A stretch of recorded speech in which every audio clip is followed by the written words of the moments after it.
So what we have here is the second part of the methods of analysis, which is mesh analysis. So mesh analysis is also known as loop analysis or the mesh current method. That's just its other name.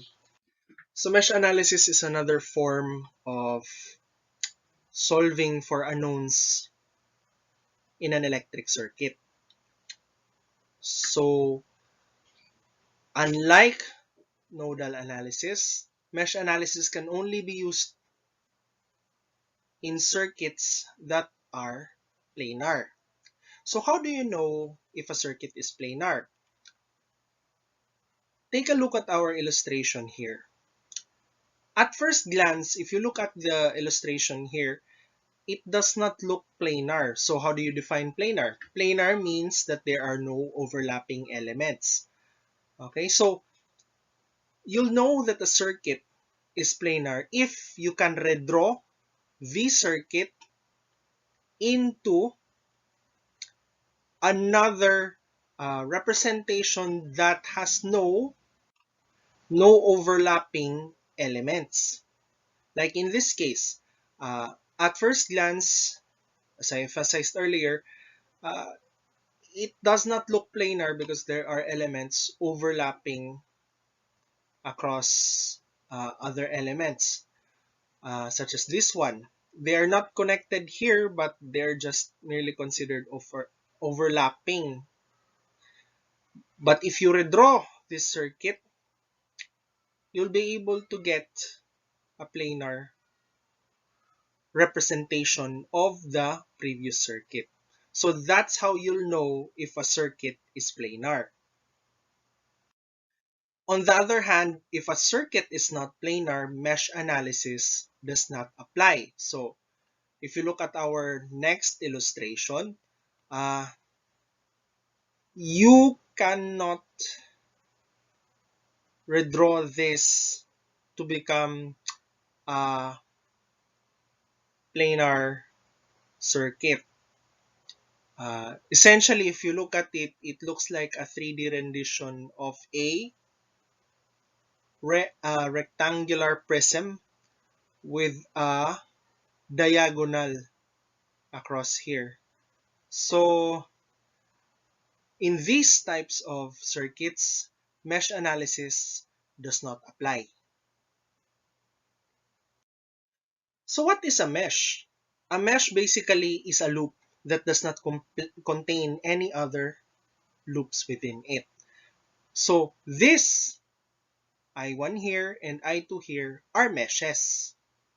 Now remember, if you go back to KVL, we can make loops that go across elements, right? So those types of loops are not considered meshes. Okay, so a mesh is considered as a loop, but a loop that overlaps elements is not considered a mesh. Okay, so if you can illustrate that, it looks like a Venn diagram. So a mesh can be a loop, but a loop cannot be necessarily a mesh. Okay? So in our study, what we'll mainly discuss are meshes. Okay? So for mesh analysis, what is relevant is the mesh that you make inside a loop that does not contain any other loops within it. Similarly, in mesh analysis, KVL is still applied. So there are three steps in determining mesh currents or the mesh analysis equations. So first, we assign mesh currents. Second, apply KVL to each of the meshes. And then you use Ohm's law, of course, to express the voltages in terms of the mesh currents. And then we solve the resulting simultaneous equations to get the mesh currents. Okay, so to illustrate, let's go to the next. Number one. So you're given with this illustration, okay? You have a circuit here with two meshes. So if we apply the steps, we'll have to start with number 1. Mesh currents I1 and I2 are assigned to the mesh 1 and mesh 2. So the direction of the mesh is actually arbitrary. So it could be clockwise or counterclockwise, but it does not affect the validity of the solution.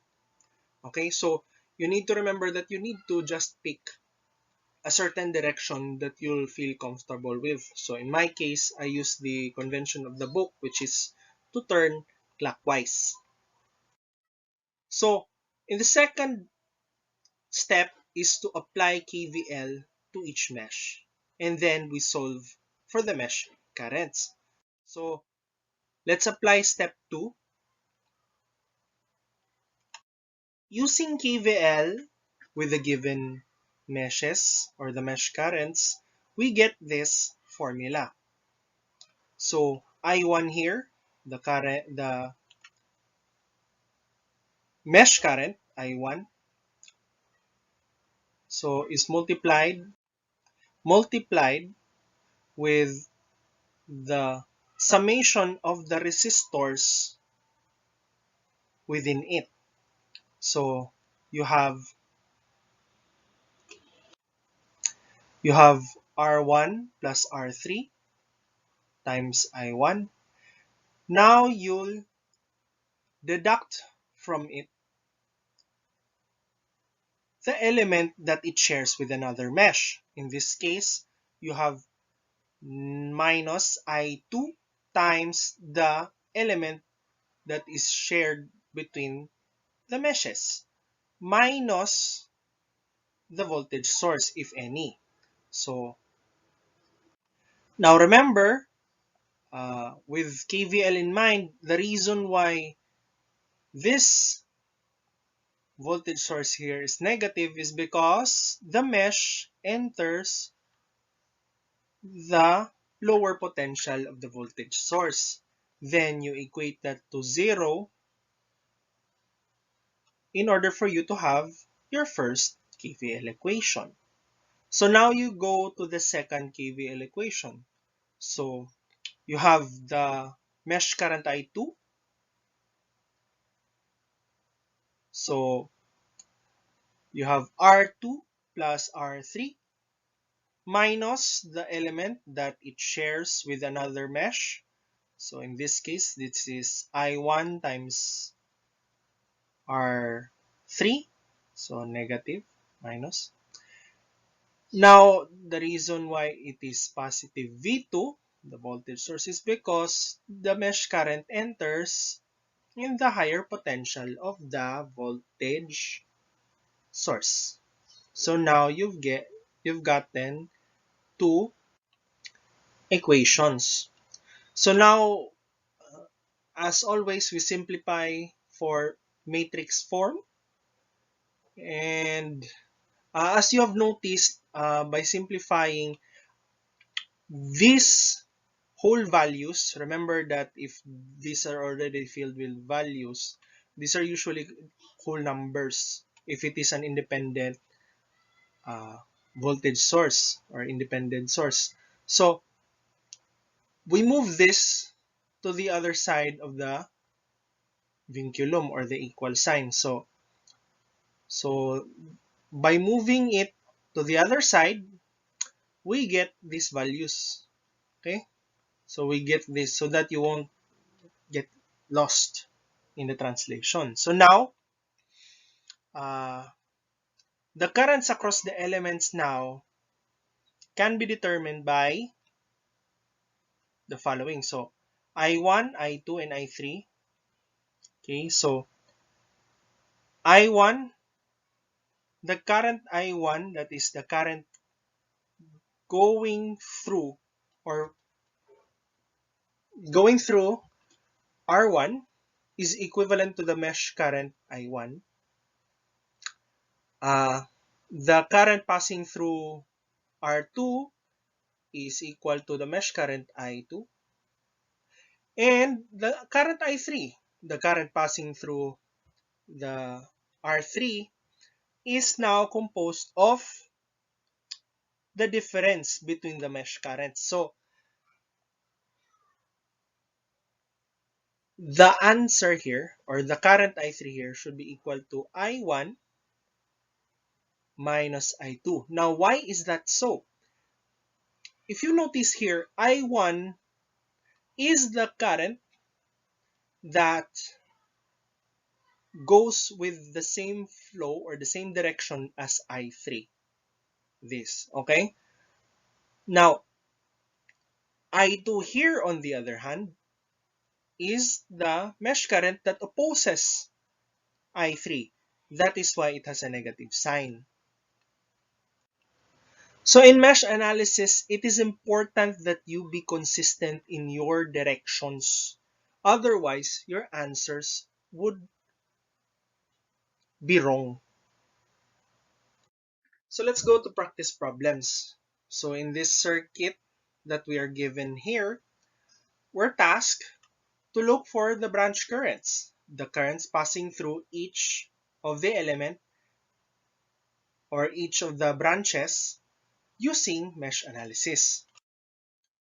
So remember the steps, right? So we go to the first step, that is assign the mesh currents, which has already been assigned for us. So we go to the second step. The second step, which is to apply KVL on the mesh currents. So let's go to the first one, I1, this mesh current. Okay, so notice that I used the signs interchangeably because they're basically the same. If you already set that earlier, okay, take note, you should set that earlier. Otherwise, you'll make mistakes on the way. Okay, so I1, the current passing through 5 ohms, the 5 ohm resistor here is the same as the mesh current, right? Remember the equation or the slide that we've presented earlier. So I1 is multiplied to the total resistors within. So you have 5 plus 10. Now, the next thing to do is to minus the element that it shares with another mesh. So you have I2 here times 10 is deducted from I1 times 5 plus 10. So now if you notice here, the next step, the next KVL, KVL application here is the voltage sources. So you have positive 10 here and negative 15, which is equal to 0. So now we go to the next. So you have I2. You've got I2 here, the mesh current. So the total resistors within that mesh. So you have 10, 6, and 4. Add them all together. You have the value that is to be multiplied to I2. Minus the element that it shares with another mesh. So you have negative I1 times 10, the resistor here. And then if it has a voltage source, then we take that into account in the KVL since it enters in the lower potential of the voltage source. So you get negative 10, which is equal to 0. So basically, this is just KVL. Now, in order to simplify our lives, we'll rearrange and simplify the equations that we've derived. So, uh, as you can see here, you have 15I1 minus 10I2 plus 5 is equal to 5. So the reason for that is we move these whole values to the other side of the vinculum, that is the equal sign. So we removed the common denominator here, which is 5. So we get 3i1 minus 2i2 plus is equal to 1. Same case.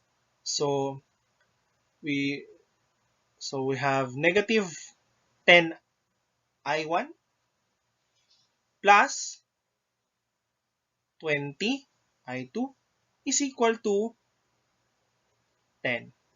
So we took the common values within them, which is 10. So you now have negative i1 plus 2i2 is equal to 1. So now you're given these equations. We now set it to its matrix form. Its matrix form now will help us solve for the determinants. So now we're able to use Cramer's rule in order for us to derive the mesh currents. So you're already able to get the determinants. We basically solve it using Cramer's rule. So I1 is equal to the determinant 1 over the determinant. So 4 over 4, let's say 1 ampere. I2 now is equal to determinant 2 over the determinant. So you have 1 ampere. And then I3, the current passing through the 10 ohm resistor. So remember our designations earlier, the one that goes with the flow of the current to be solved is positive, while the current that opposes the mesh current that opposes the current to be solved gets to have the minus or the negative value. So is deducted, is deducted from the other value. So you get 1 minus 1 is equal to 0 amperes. So this is the final answer. Okay? So now you have the final answer for your circuit. So let's go to the next practice problem. So here we're tasked to look for the I naught current, that is the current passing through the 6 ohm resistor here at the top. So we'll also take a look on what the effect of a dependent voltage source is in solving for mesh analysis. So the first step is we assign mesh currents and their directions. Remember, you have to be consistent with them. In our case, this has already been assigned to us, so now we can go to the next step. So we use KVL to solve for the simultaneous equations. So let's go to each of the mesh currents.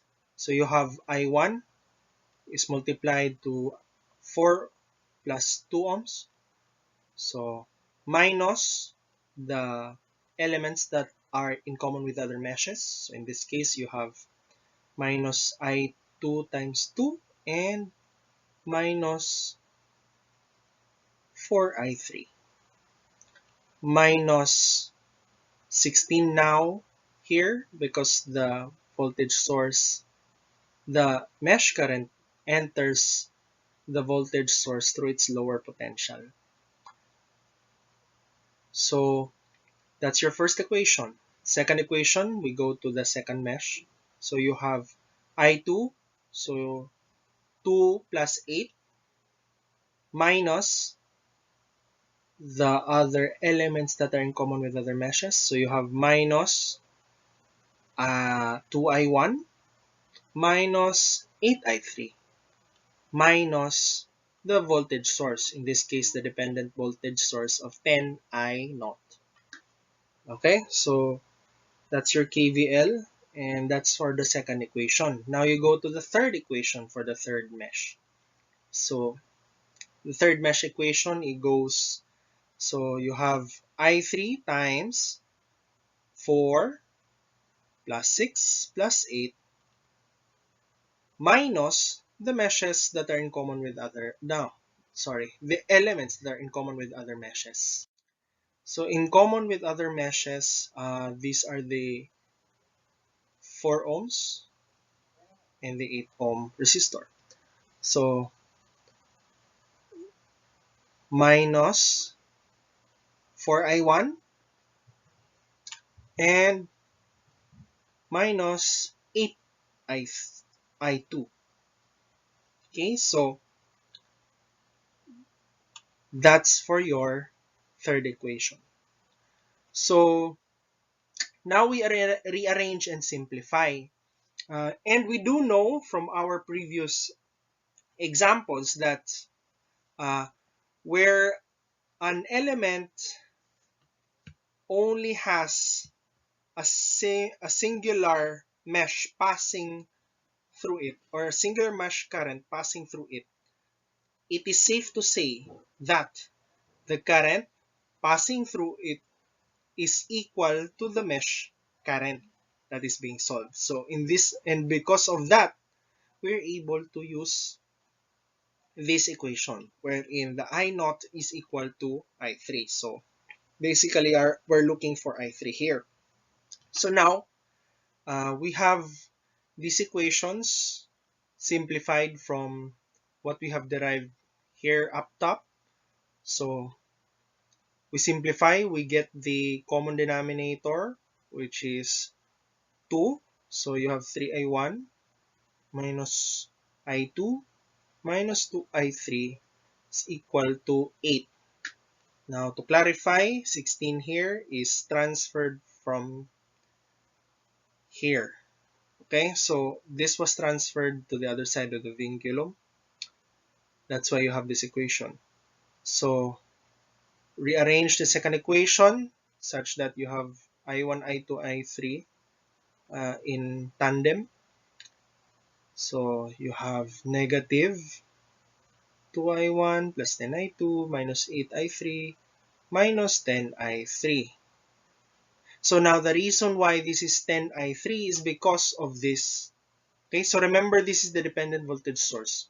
So what we need, so by now we need to take into account, in order for us to simplify our solution, we need to take into account the effects of the current IO to the dependent voltage source. So we aptly substituted this, then we simplified this to let us have this equation.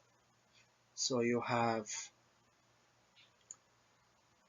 negative I1 plus 5i2 minus 9i3 is equal to 0. The reason that we have this is because we removed the common denominator of them all. So remember that you add these values that have common variables. So you've got negative 2i1 plus 10i2 minus 18i3. So we took the 2, that is their common denominator, thus leaving us with this. So for the next equation, you've got negative 4i1 minus 8i2 plus 18i3 is equal to 0. Simplify and remove the common denominators. You get negative 2i1 minus 4i2 plus 9i3 is equal to 0. So you're given these equations. Now we simplify it to its matrix form. So given the matrix form, now we solve for the determinants. So since we're just looking for the current passing through the 6 ohm resistor, the I naught, And we know for a fact that the equation, that the current I0 is just equal to the mesh current I3. We'll just look for the determinant sub 3. Okay, so you have the determinant here, and then you have sub 3 here, wherein this is substituted to the third column. Then you get these values.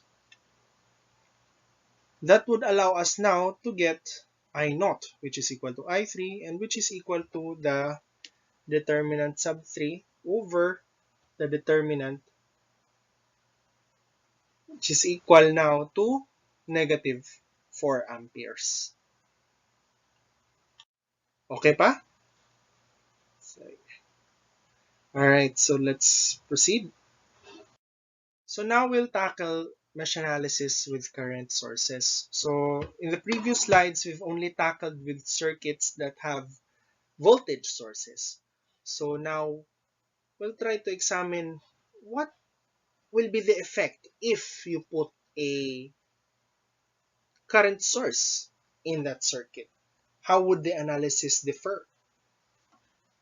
So in the same manner that we had two cases in nodal analysis, we also have two cases in mesh analysis. So the first case is when a current source exists only in one mesh. In this case, so if you look at our illustration here, the 5 ampere current source is only within the I2 mesh or the I2 current mesh. So if you're given this kind of equation or this kind of circuit, we now are able to set I2 as negative 5 amperes. And then you can write a mesh equation for the other mesh in the usual way. So if you look at it, when case 1 occurs, the, the solving or the solution becomes simpler. So the reason why it is negative 5 is because the mesh, as assigned, opposes the flow of, or is opposed to the flow of the current source. So if it's opposed, it is designated as negative. In this case, you have a mesh current for I2 of negative 5 amperes. So by solving the other mesh in the usual way, we get negative 10 plus I1, which is the sum. So you have I1 times 4 plus 6. And then in the same manner, you deduct or you subtract the element that is in common with the other mesh. So in this case, you have 6 ohms times I2, which is equal to 0. So it's easier now because you'll only have one equation if case 1 exists. So there's another case, right? So the second case now is when a current source exists between two meshes. So this is what we call a super mesh. So basically, if you look at our example here, a super mesh is created when we exclude the current source that is in common with two or more meshes, and any elements connected to it in series. Okay? So connected to it in series. So dapat in series para ma-exclude siya. Remember, sa nodal analysis, para ma-exclude ang isa ka element, the element should be in parallel to the voltage source. That is, how do you say it? In between, that is in between two nodes. So that's for nodal analysis. Here in mesh analysis, Diba? In the nodal analysis, it's a parallel. And here in mesh analysis, you have this in series. Okay, so you exclude this mainly because the current passing through the series element, the element in series with the current source is basically the current passing through the current being provided by the current source. So, kung unsa tong ginapasa ani. So, in theory, ang nag-aagi diri na current is 6 amperes. So, if you look at here, a super mesh results when two meshes have a current source in common. So, the current source in common is not specifically an independent source. Pwede po dependent.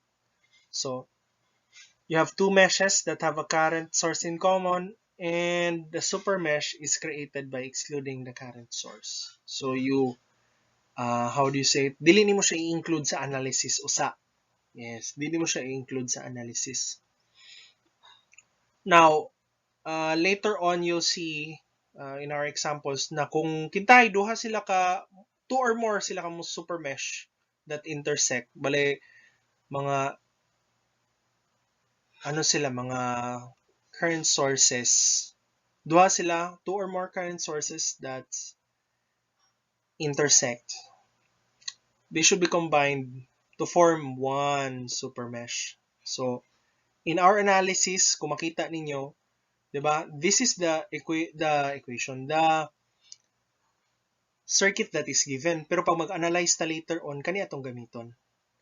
'Di ba makita ninyo na murag disregard lang usa for now ang katong super mesh.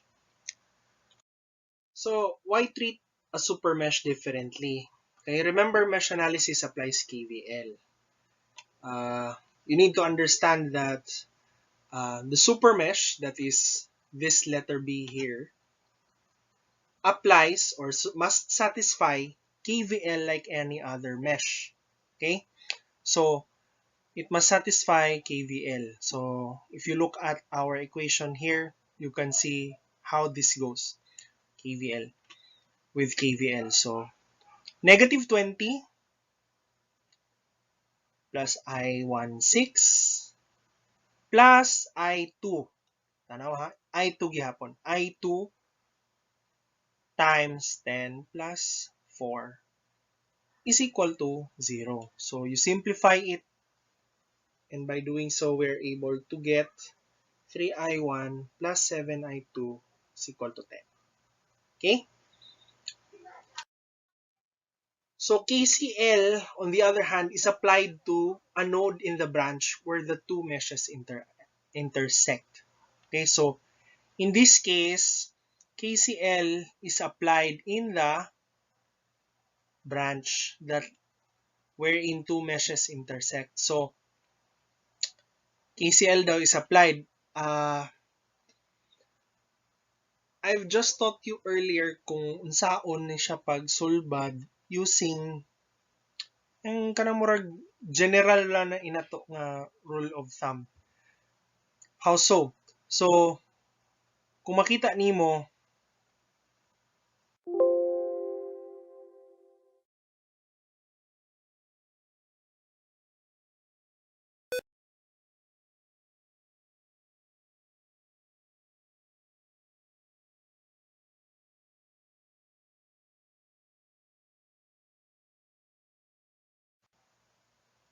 di ba, I1, then you have I2 here. Kung kani imong applyan og KCL, di ba, if you look at it, you have I2 is going in, which is equal to the currents coming out. So, you have I1 plus 6. Kung imuha na siyang i-redraw or i-write, makita nimo nga ang equation lang gid ani is that kung unsa tong nag-oppose, it will have a negative sign.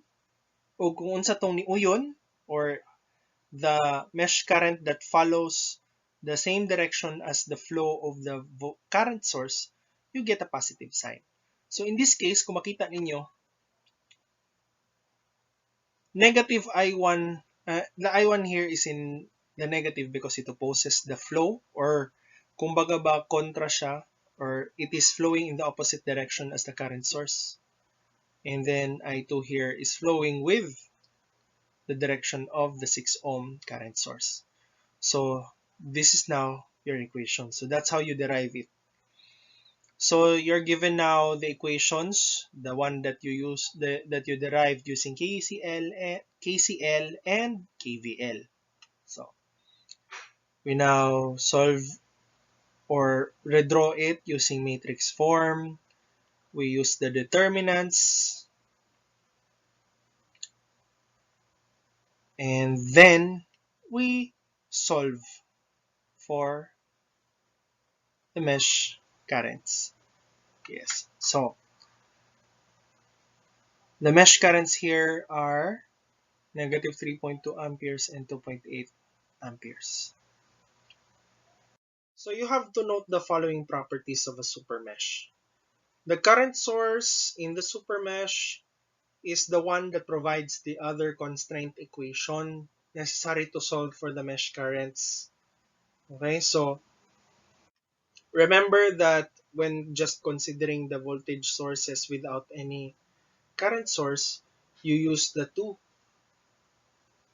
two meshes with KVL. So if there is a super mesh, the current source in the super mesh is the one that provides the constraint equation, or the other one, the other equation that is needed to solve for the mesh currents. So a super mesh has no current of its own. Basically, remember this one, it has no current of its own, the super mesh. So when you use KVL, maura gyapon gi-separate gyapon nato. So diba? Separate gyapon nato nga 6 ohms is to I1 and 10 ohms plus 4 ohms is to I2. And third, a super mesh requires the application of both KVL and KCL. Okay, so klaro pa ba? If you have any questions, do not hesitate to ask. So now let's go to a practice problem. So here we're made to look for mesh currents from 1 to 4. So mao na ni akong ginaingon nga if a circuit has two or more super meshes that intersect, makita na nimo that they should be combined to form a larger super mesh. So let's proceed. I just have to emphasize, diba, that for two or more super meshes to be combined, they have to intersect. Now, kung mangutana mo, asa man sila nag-intersect, sir? Diri. Kani nga node. Diri sila nag-intersect. So, with that out of the way, let's go back to the steps so that we can solve for this uh, circuit. So, diba, first step, assign. Assign the mesh currents. That has already been done for us. So, let's go to step 2. Step 2, you use KVL. So, let's go to the mesh that is not involved in any other super mesh. So, I4 times 8 plus 2 minus the element in common with the other mesh, which is 8 ohms. You have I3 here. So you have negative 8 I3 plus 10 because this is plus 10 because the mesh current enters in the higher potential of the voltage source. So you take that and simplify it. So you get this equation. Now we go to the super mesh, the one that is combined. So just to be clear, I'm just trying to simplify everything and to rearrange it already so that it will be clear later on when we use it for solving using Kramer's rule. So you have super mesh, I1 times 2, the element that is within the mesh I1, the element that is within mesh I2, plus you have 6I2, 6I2 because of this element, and then you have plus I3 times the elements that are within mesh I3. So you have 4 plus 8 here. Now, minus, this is still minus the element that is in common with the other meshes that are not within this super mesh. So you have minus 8I4 is equal to 0.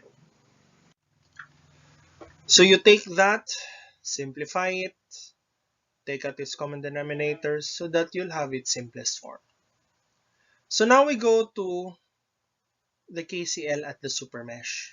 Okay, so we know that from the outset, IO is just basically equal to negative I4. So you can see IO here is going this way, while I4 opposes it. This is the reason why it has a designation like this, a negative I4. So when we use KCL at the supermesh, we take each current source separately. Okay, so let's go to the independent current source of 5 amperes. So look at the mesh current that is going in favor and the mesh current that is going against. So you have negative I1 going against and mesh I2 going with the 5 ampere current source. Thus, you have this equation. So you have negative I1 plus I2 is equal to 5.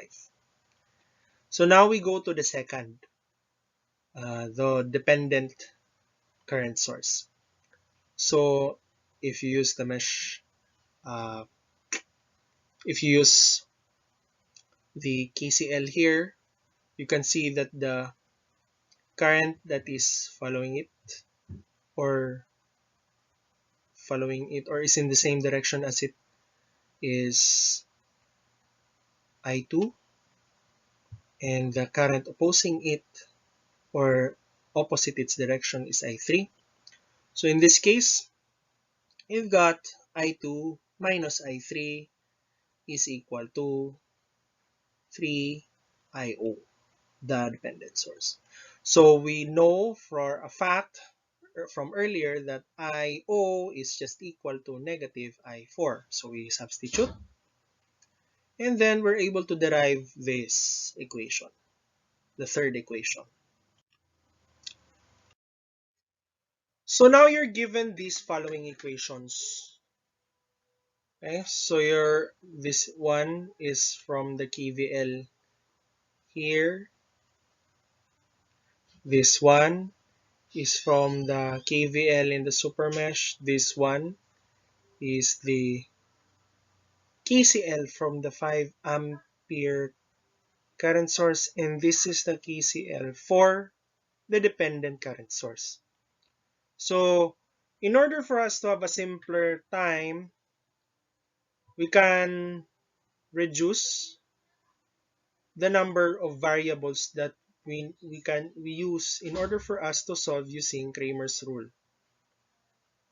Okay, so the best way for us to do it, at least given the circumstances, is to substitute this with this equation with the second equation.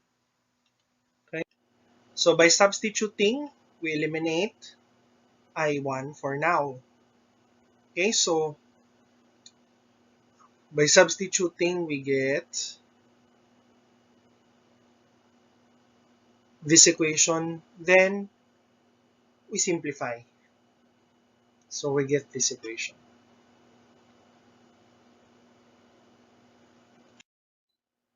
So now, given these three equations, we can now arrange it in its matrix form. So, given the matrix form, we're now able to solve for the different values for each mesh current using Cramer's rule. It's easier, diba? So, we can use the equation for I1 that we used to substitute in order for us to get I1. So you get negative 7.5 amperes. So how about this? Let's go to another practice problem. So now, we'll try to apply what we've learned. Diba? We know that if you have two or more super meshes that intersect, they need to combine as one. Okay? So, remember also that the elements connected in series to the super mesh or to the current sources that make the super mesh should be excluded. Okay, so it should be excluded. So let's go to the solving process. So step 1, we assign mesh currents to the meshes of the circuit. So you have 4 meshes here, and then we assigned different mesh currents for these meshes. So I assigned I1 here, I2 here, I3 here, and I4 here. So we proceed to step 2. In step 2, we need to check whether or not there are current sources in the circuit in order for us to apply KVL. So before we apply KVL, we check whether or not there are current sources, and if there are current sources, we should apply the cases that are discussed for case 1 and case 2 as discussed earlier. So, case 1, is there an instance where case 1 could be applied here? Yes, there is. So, you have I4, which is equal to negative 2 amperes. Remember the reason why it is negative 2 amperes, or the mesh current I4 is equal to negative 2 amperes, is because I4 here, as designated, opposes the flow of the current source, the 2 ampere current source. So is there an application for case 2? So we designate whether or not there are super meshes to be considered in a circuit. So if you look at this circuit, we have two super meshes. Alright, so it's supposed to be two, but remember there are other rules attached to it, to the super mesh rule. So this is supposed to be a super mesh, and this is another super mesh. Why? Because the super mesh is a current source that is between two mesh currents. So this is between two mesh currents, 2 and 3, and this is between two mesh currents, 1 and 3. But remember, there is also this other rule for case 2. If the mesh currents or if the current sources that are causing the super mesh intersect at one point, if they intersect at one point, then they shall be combined. Alright? So since these two current sources that cause the super mesh intersect at one point, they should be considered as one super mesh. However, there is still another rule that we need to follow in determining super meshes. What is it? The third one is any other passive element that is in series with the current source that causes the super mesh it should be excluded in determining the KVL for that super mesh. So 5 ohms here, the 5 ohm resistor can be considered as in series with the super mesh. Alright, so remember this is the super mesh. They intersect in one point. Okay, so you consider this as a super mesh here. And this super mesh, if you look at it, if you consider this as a composite, this two current sources as one super mesh, this super mesh is in series with the 5 ohm resistor. So since it is in series with the 5 ohm resistor, the 5 ohm resistor should be included in the super mesh, or it should be included in this designation and thus excluded in the KVL that is applied in the super mesh. So with that out of the way, we apply KVL for our combined super mesh. So the super mesh, or the direction of the super mesh, is clockwise, as is the direction of the meshes. So let's go to the equations. So you have I1, wherein you have the 1 ohm resistor, so I1 times 1, plus I3, so you have 4 plus 1, plus I2, which is multiplied to the 20 ohm resistor across it, or within it, and of course we exclude 5 ohms. Remember, this is part of the mesh, the super mesh, I mean.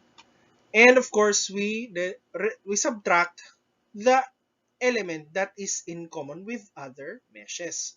Thus, you have I4 here, negative or minus I4 because of this 1 ohm resistor.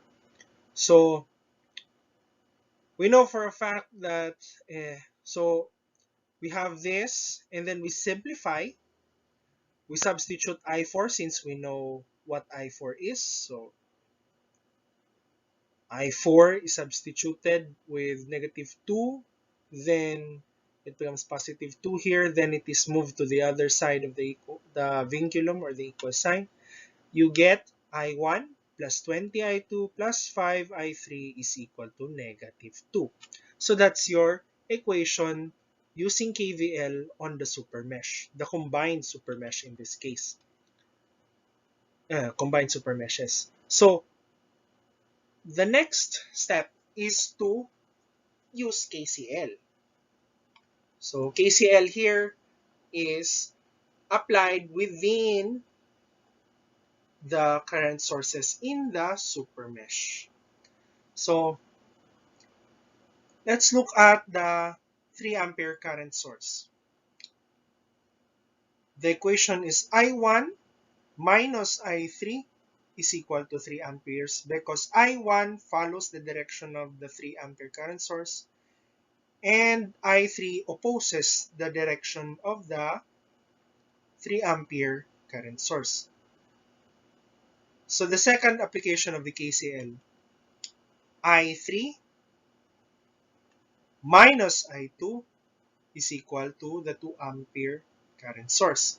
The reason for this is that I3 here follows the direction of the current source here, and on the other hand, I2 opposes the direction of the 2 ampere current source. So with all these equations, now we can rearrange and simplify it into its matrix form. So given the matrix form of the simultaneous equations, we can now solve using Cramer's rule.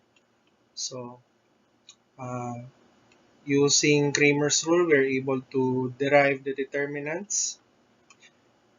Uh, Doing so, we're able to solve for the rest of the mesh currents.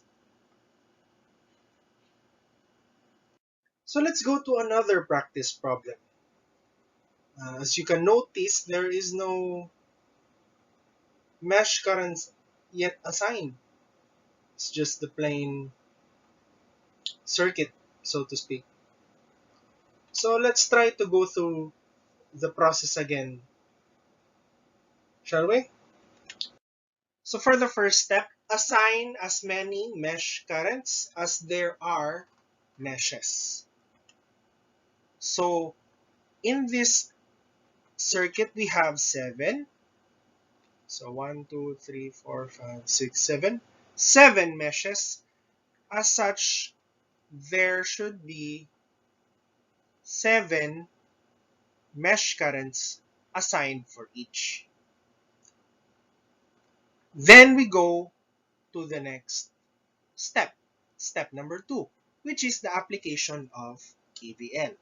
Now, before we apply KVL to derive the equations, we need to first check whether or not case 1 or case 2 applies in this circuit.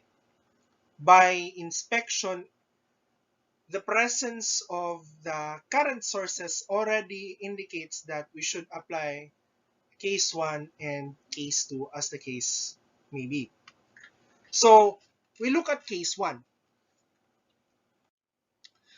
So for case 1, it can be readily seen that there are 3 mesh currents where case 1 could be applied. So I1 has 3 amperes because the direction of I1 follows the direction of the flow of the 3 ampere current source. Thus, you have I1 is equal to 3 amperes. I5, on the other hand, opposes or does not follow the same direction as the 4 ampere current source. That's why I5 has negative 4 amperes for its mesh current. And thirdly, you have I7. So I7 here is equal to 2 amperes because the direction of I7 follows or is in accordance with the direction of the 2 ampere current source. So case 2, let's look at whether there are super meshes on this circuit. So by inspection, you can see that I2 here and I3 can be considered as a super mesh because a current source lies between these meshes. So after determining the application of case 1 and case 2, we can now proceed to deriving the simultaneous equations. So for my part, or for our part, we can start at the meshes that are not included in either case 1 or case 2. So let's go first to I4. So you have I4, which is 8 plus 2 plus 4, minus the elements that I4 has in common with other meshes or mesh currents. So you have negative I3 here, or minus I3 times 4, as the form element is in common with I3, minus 8I6, which is the element in common with the I6 mesh current, and you have negative 2I5, wherein the 2 ohm resistor is in common with mesh current I5. So substitute the following these with these values that we already found, then we can get this simplified equation. We go to the next loop or the next mesh that does not belong to either case 1 or case 2. So you can see that I6, so you have times 8 plus 8 plus 1, like so, minus the elements that it has in common with other meshes. You have the 8 ohm resistor here, which is in common with I4, and you have the 8 ohm resistor here, which is in common with I3, and the 1 ohm resistor, which is in common with I7. So substitute for the values that we already know, then we get this equation. So now we go to the super mesh. So we use KVL. You have I2, so times 10 plus 5 plus I3 times 8 plus 4 minus the elements that they have in common with other meshes. So in this case, you have 10I1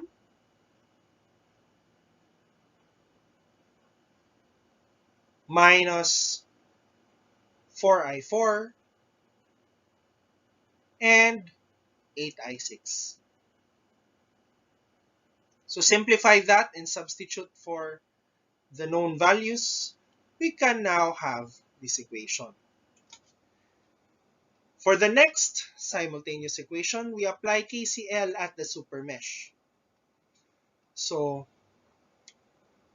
the following current, or the current following the direction of the source, the current source in this case, minus the mesh current that opposes the flow of the current source in the super mesh. So you have I2 minus I3 is equal to 1. So what do we have now? We have mesh currents that have values already. We have simultaneous equations from each mesh current, and a simultaneous equation from the super mesh using KVL and KCL. So in order for us to be retained or to have only I3, I4, and I6, we substitute KCL, the equation that we derived using KCL, to the equation that we derived using KVL at the super mesh, so that we can eliminate or at least substitute I2 here, and we'll be left with I3, I4, and I6. So substitute the equation to I2 here. Now we're able to get this equation after substitution and simplification. So given these three equations, we can now arrange and rearrange and simplify them into its matrix form so that we can use it for Kramer's rule, can now determine the determinants therein and use those determinants to find the remaining mesh currents that are still unknown, to solving the mesh currents that are still unknown. So after solving for the unknown mesh currents, we can now find the current passing through each element. So in order for us to determine the currents passing through each element, we can use a modified form of KCL, which is the same one that we used in determining the equation using KCL in a super mesh. So to illustrate, let's go to the 10 ohm resistor.